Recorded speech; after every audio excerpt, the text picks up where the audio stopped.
بسم اللہ الرحمن الرحیم۔ ایک صحابی رضی اللہ تعالیٰ عنہ فرماتے ہیں کہ رات کا وقت ہے، میں مسجد نبوی میں حاضر ہوا، میں نے دیکھا سامنے اللہ تعالیٰ کے محبوب صلی اللہ علیہ وآلہ وسلم تشریف فرما ہے۔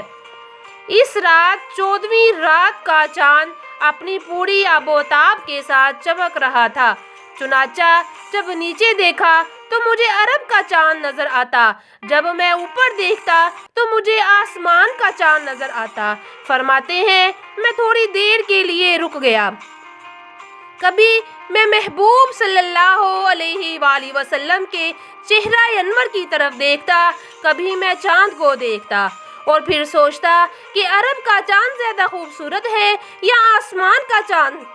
بالآخر میرے دل نے فیصلہ کیا کہ اے آسمان کے چاند، تو بڑا خوبصورت ہی سہی، تیرے حسن کا دنیا کے اندر بڑا چرچا ہے، لیکن سچ بات یہ ہے کہ جو حسن و جمال میرے آقا دو جہاں صلی اللہ علیہ وآلہ وسلم کے چہرہ انور پر ہے، وہ حسن و جمال تو تیرے پاس بھی نہیں۔